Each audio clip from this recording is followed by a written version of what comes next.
Baik, jadi video ini untuk menghaluskan kembali ya presentasi dari narasumber-narasumber sebelumnya.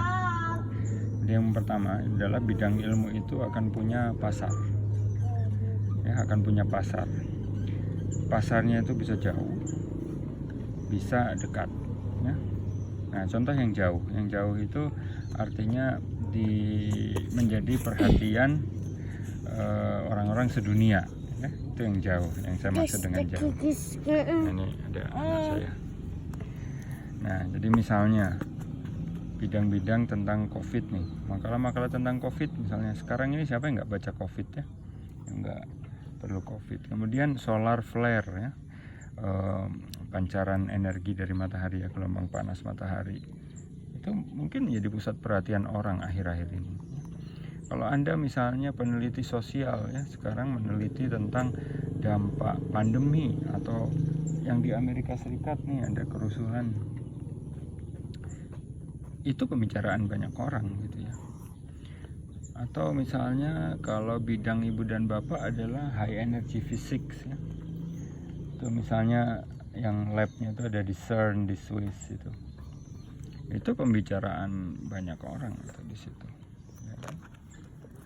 Nah, jadi untuk bidang-bidang itu maka potensi pembaca makalah itu ya sedunia, luas sekali ya.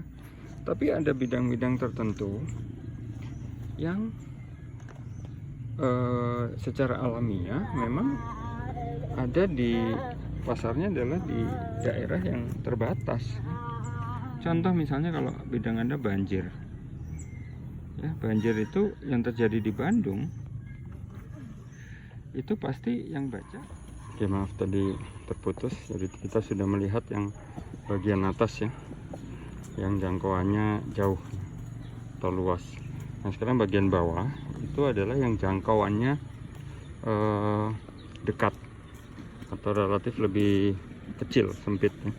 Misalnya makalah tentang banjir di Bandung ya, maka pasar pembacanya mestinya ya orang Bandung atau orang Jawa Barat atau orang Indonesia ya kan, yang ingin menghindari banjir seperti yang terjadi di Bandung. Gimana caranya? Begitu pula misal banjir di Surabaya, atau misalnya bencana gempa bumi, tsunami di satu daerah.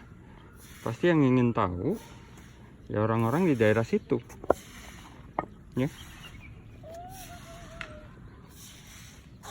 Jadi belum tentu orang-orang dari negara lain misalnya itu ingin tahu apa yang atau ingin membaca ya, apa yang terjadi di daerah itu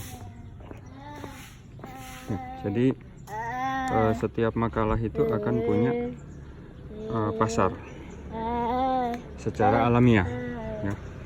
Nah, jadi itu yang harus didesain strateginya ya. Contoh misalnya kalau ibu dan bapak menulis makalah tentang Bandung, banjir Bandung, nggak masalah ditulis dalam bahasa Inggris ya kan.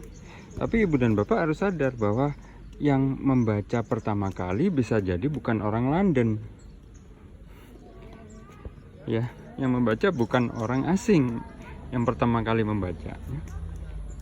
Kemungkinan besar ya orang Indonesia, orang Bandung. Maka ibu dan bapak bisa membuat misalnya strategi membuat translate misalnya ya, atau alih bahasa dari makalah bahasa Inggris itu ke bahasa Indonesia ya.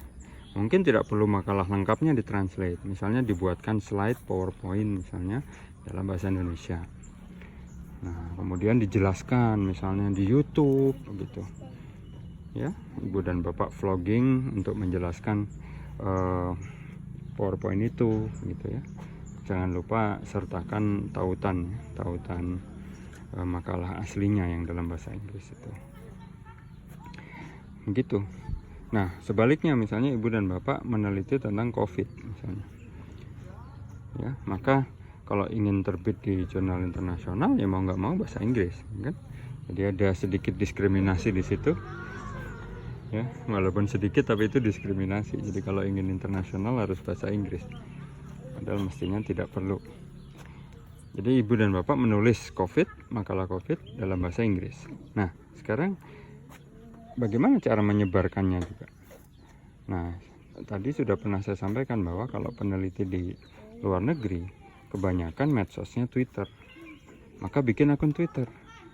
Ya, ibu dan bapak harus memfollow orang-orang yang menurut ibu dan bapak prominent ya, ahli di bidang perkovitan misalnya atau pervirusan. Follow, kemudian mulai mencuitkan tautan dari makalah ibu dan bapak. Ya, masih dalam bahasa Inggris kan, jadi nggak ada masalah. Nah, nanti karena makalah tentang COVID menjadi perhatian banyak orang, lewat Twitter pun orang mencari ya. Jangan lupa sekarang ini zaman digital. Orang mencari makalah itu mungkin tidak lagi hanya lewat mesin pencari, lewat database Scopus begitu ya, lewat Twitter. Karena Twitter itu pertemanan. Nah, pada saat sudah ada yang baca, ya harus dibales begitu, dijelaskan. Mungkin ibu dan bapak membuat thread ya, membuat utas. Cuitannya itu lebih dari 1, misalnya 10 cuitan gitu ya, untuk menjelaskan makalah tentang COVID yang ibu dan bapak tulis. Itu mungkin akan mengundang lebih banyak lagi pembaca ya.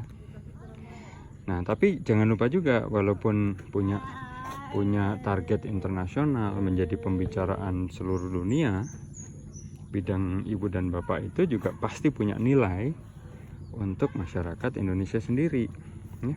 Apalagi riset-riset ibu dan bapak pastinya kebanyakan akan dibiayai oleh negara ya. Maka ibu dan bapak harus wajib juga lah ya untuk menyebarkan ilmunya ke masyarakat kita. Nah, jadi slide PowerPoint-nya dalam bahasa Indonesia juga harus dibuat kalau ingin punya banyak pembaca gitu ya. Jadi setelah makalah terbit itu tidak berhenti di situ ya. Di situ awal dari kegiatan promosi ibu dan bapak. Jadi saya sangat setuju dengan narasumber yang bilang bahwa makalah harus dipromosikan. Demikian ibu dan bapak. Ya, barusan saya sudah jelaskan masalah promosi makalah ya, untuk menghaluskan atau menambah materi dari para narasumber. Oke, saya disuruh duduk sama anak ini. Oke, bapak udah duduk terus. Oke. Iya.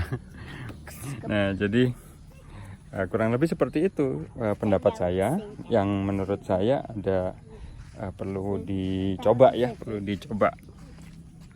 Jadi silahkan ibu dan bapak coba, kemudian hasilnya diceritakan gitu ya. Terima kasih, nama saya Erwin. Saya di Twitter ada di @dasaptaerwin.